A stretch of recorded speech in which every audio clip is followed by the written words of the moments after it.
നമസ്കാരം. നാരായണ ഗുരുവിൻ്റെ ആത്മോപദേശ ശതകം 100 ധ്യാനങ്ങൾ. ധ്യാതാവ് ഗുരു നിത്യചൈതന്യയതി. ധ്യാനം 82.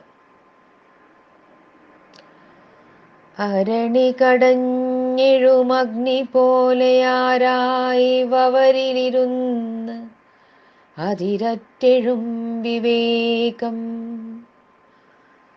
പരമചിദംബരമാർന്ന ഭാനുവായി നിന്ന് എരിയും അതിനിരയായിടുന്നു സർവം. ഇരുളിലിരുന്ന് അറിയുന്നതാണ് ആത്മാവെന്ന് ഗുരു നേരത്തെ തന്നെ പറഞ്ഞിട്ടുണ്ട്. നല്ല ഉറക്കത്തിൽ നാം ഒന്നും അറിയുന്നില്ല. അപ്പോൾ ഇരുൾ മാത്രമാണുള്ളത്. പിന്നീട് ഉണരുമ്പോൾ അടിമുതൽ മുടിവരെ ഓരോ അണുവിലും ബോധം അനുഭവപ്പെടുന്നുണ്ട്. അതുവരെ ശരീരത്തിൽ ചേതനയില്ലായിരുന്നുവോ എന്ന് ചോദിച്ചാൽ ഉണ്ടായിരുന്നു എന്ന് തന്നെ പറയണം. ചേതന പുറമേ നിന്നും വരുന്നതല്ല, അത് ഉള്ളിൽ തന്നെ ഉണ്ടായിരിക്കുന്നതാണ്. നാം ഉറക്കത്തിൽ നിന്നും ഉണർന്ന് ജാഗ്രതയിൽ വരുന്നത് പോലെ ഉണർന്ന അവസ്ഥയിൽ നിന്നും പിന്നെയും ഒരിക്കൽ കൂടി ഉണരുന്നു എന്നിരിക്കട്ടെ. അതായത് യാഥാർത്ഥ്യത്തിൽ നിന്നും പരമാർത്ഥത്തിൽ വരുന്നതായി കരുതുക. അത് അസാധ്യമല്ല. അത് സാധ്യമാണോ എന്ന് ശങ്കിക്കേണ്ട. ഒരു വിഷയത്തെപ്പറ്റി വ്യക്തമായ ഒരു ധാരണയില്ലാതെ ഇരിക്കുന്ന ഒരാൾ കുറേ സമയം തൻ്റെ മനസ്സിനെ ആ വിഷയത്തിൽ കേന്ദ്രീകരിച്ച് അവധാരണം ചെയ്താൽ പെട്ടെന്ന് ഒരു ഉൾവെളിവുണ്ടായി അതുവരെ തീരെ അറിയാതിരുന്ന പല രഹസ്യങ്ങളും പൊടുന്നനെ കാണുകയും അതിൽ അതിശയിക്കുകയും ചെയ്യാറുണ്ട്. അതേ അനുഭവം തന്നെ അതിലും അധികതരമായ അസന്നിഗ്ധതയും വ്യാപ്തിയും ആഴവും ഉള്ള രീതിയിൽ വന്നുകൂടുന്നില്ല. ഒരു കാര്യം ശ്രദ്ധിക്കണം. ഇവിടെ പറയുന്നത് ഒരു ഭോക്താവിന് ഭോഗ്യ വിഷയം അനുഭവപ്പെടുന്നത് പോലെയുള്ള ദ്വൈതസിദ്ധിയെ പറ്റിയല്ല. അത് വ്യക്തമാക്കുവാൻ ഗുരു ഒരു ഉദാഹരണം എടുക്കുന്നു. അരണി കടയുമ്പോൾ അതിൽ നിന്നും തീ വരുന്നുണ്ട്. ആ തീ അവസാനം അതിനെ ജനിപ്പിക്കുവാനിടയാക്കിയ 2 കമ്പുകളെയും എരിച്ചു കളയുന്നു. കടയുവാനെടുക്കുന്ന കമ്പുകൾ പരിശോധിച്ച് നോക്കിയാൽ അതിലൽപ്പം പോലും തീ കാണുവാനില്ല. എന്നാലും തീയെ ജനിപ്പിക്കുവാനുള്ള ഊർജം അവയിൽ ലീനമായിരിക്കുന്നു.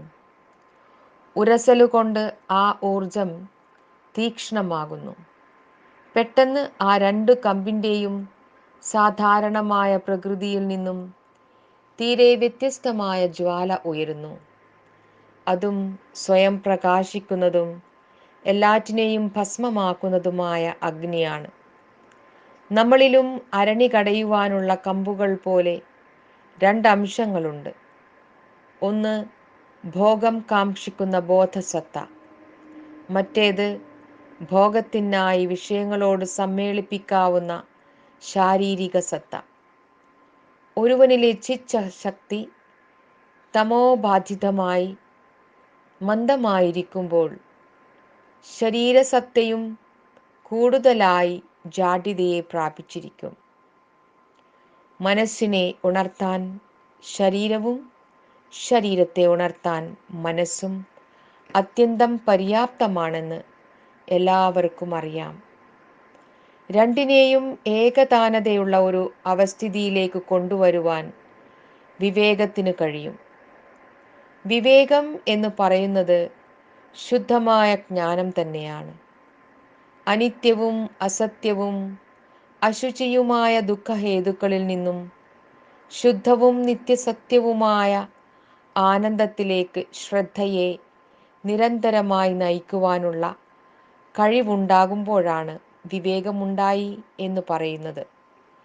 ഈ വിവേകം ഉണ്ടാകുമ്പോൾ അജ്ഞാന സംബന്ധിയായ അഹംബുദ്ധിയും അഹംബുദ്ധിയുടെ വാസനാവിഷയമായി ഭോഗോപാധികളും ഒരുപോലെ നിരാകരിക്കപ്പെടുന്നു. കഴിഞ്ഞ ശ്ലോകത്തിൽ ഭോക്തൃരൂപമായും ഭോഗ്യവിശ്വമായും എടുത്തുകാട്ടിയ രണ്ടു പക്ഷങ്ങളും ഇവിടെ നിരൂപണത്തിന് വിഷയമാകുന്നു. അവിടെ ഇഹപരങ്ങളായി കാണപ്പെട്ട സാപേക്ഷികതയെ നിരാകരിച്ചിട്ട് ഇവിടെ പരമമായ ഒരറിവിന് എല്ലാറ്റിലും ഉപരിയായുള്ള സ്ഥാനം നൽകിയിരിക്കുന്നു. ഗ്രന്ഥത്തിൻ്റെ ആരംഭത്തിൽ രണ്ടാമത്തെ ശ്ലോകത്തിൽ സകല ലോകങ്ങളെയും ഉളവാക്കുന്ന ചിദാകാശ ഭാസ്കരനായി അവതരിപ്പിച്ചിട്ടുള്ള സ്വയം പ്രകാശ സ്വരൂപത്തെ തന്നെ വീണ്ടും അതിരറ്റ വിവേകം ഉള്ളിലുണരുമ്പോൾ സാക്ഷാത്കരിക്കപ്പെടുന്ന ഏകസത്യമായി എടുത്തുകാട്ടുന്നു. ഈ വിവേകമുണ്ടായിക്കഴിഞ്ഞാൽ ഞാൻ ഭോക്താവ്, ഇത് ഭോഗ്യവിഷയം എന്നിങ്ങനെയുള്ള ദ്വൈതം തുടർന്നു പോവുക സാധ്യമല്ല. അതുകൊണ്ടാണ് ഇതിനിരയായിടുന്നു സർവം എന്ന് പറഞ്ഞിരിക്കുന്നത്.